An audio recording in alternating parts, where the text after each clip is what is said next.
मग कोकऱ्याने त्या 7 शिक्क्यांपैकी एक शिक्का फोडला, ते मी पाहिले. तेव्हा 4 प्राण्यांपैकी एक मेघगर्जनेसारख्या ध्वनीने हे असे म्हणाला, ते मी ऐकले.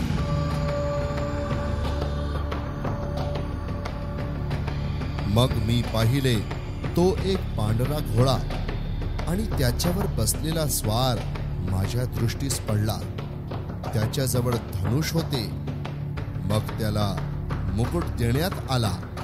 तो विजय मिळवित मिळवित आणखी विजयावर विजय मिळविण्यास निघून गेला.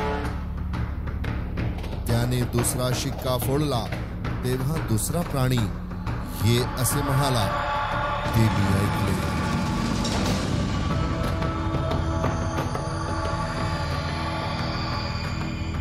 तेव्हा दुसरा घोडा निघाला.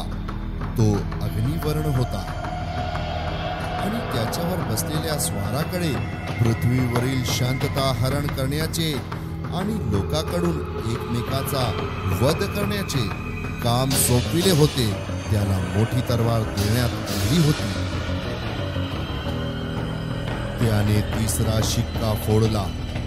तेव्हा तिसरा प्राणी हे असे म्हणाला, ते मी ऐकले. मग मी पाहिले, तो एक काळा घोडा आणि त्याच्यावर बसलेला कोणी एक माझ्या दृष्टीस पडला. त्याच्या हातात तराजू होते आणि जणू काय 4 प्राण्यांच्या मधून निघालेली वाणी मी ऐकली, ती अशी: रुपयाला शेरभर गहू आणि रुपयाला 3 शेर जव, तेल व द्राक्षरस यांची खराबी करू नको.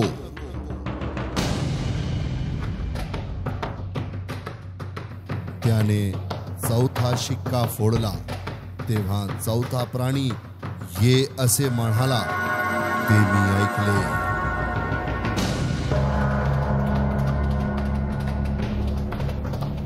मग मी पाहिले, तो एक फिकट रंगाचा घोडा आणि त्याच्यावर बसलेला पुरुष माझ्या दृष्टीस पडला. त्याचे नाव मृत्यू आणि अधोलोक त्याच्या पाठोपाठ चालला होता. त्यांना तलवारीने, दुष्काळाने, मरीने व पृथ्वीवरील श्रापदाकडून माणसांना जीवे मारण्याचा अधिकार पृथ्वीच्या 4थ्या भागावर देण्यात आला.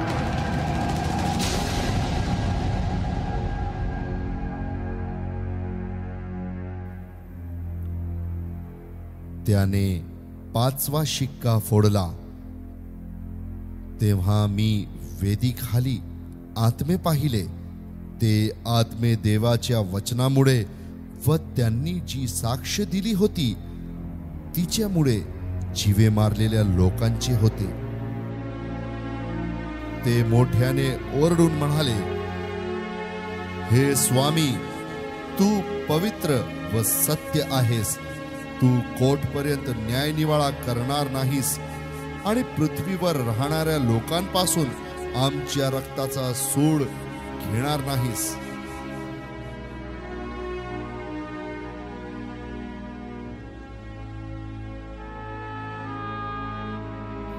तेव्हा त्या प्रत्येकास एक एक शुभ्र झगा देण्यात आला आणि त्यास असे सांगण्यात आले की तुमच्या सोबतीचे दास व तुमचे बंधू तुम्हासारखे जीवे मारले जाणार. त्यांची संख्या पूर्ण होईपर्यंत तुम्ही आणखी थोडा वेळ विश्रांती घ्या.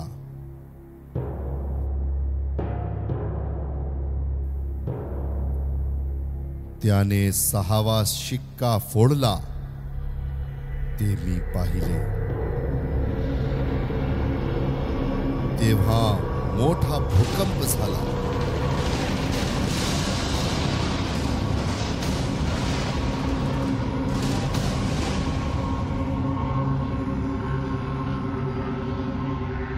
सूर्य केसांच्या बनविलेल्या तरठासारखा काळा झाला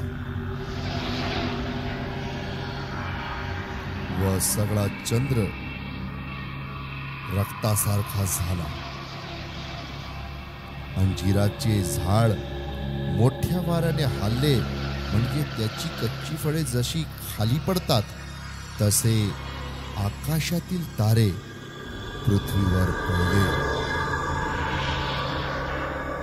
एखादे पुस्तक गुंडाळावे तसे आकाश गुंडाळले जाऊन निघून गेले आणि सर्व डोंगर व बेटे आपल्या ठिकाणावरून ढळली.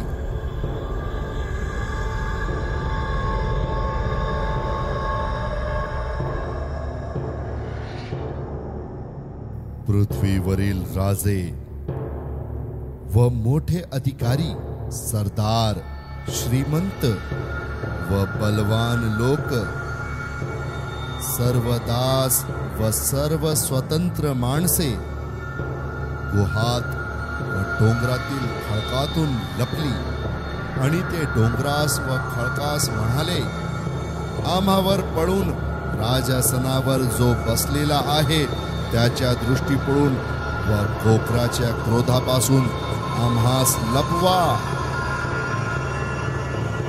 कारण त्यांच्या क्रोधाचा मोठा दिवस आला आहे आणि कोणाच्याने टिकाव ठरवेल.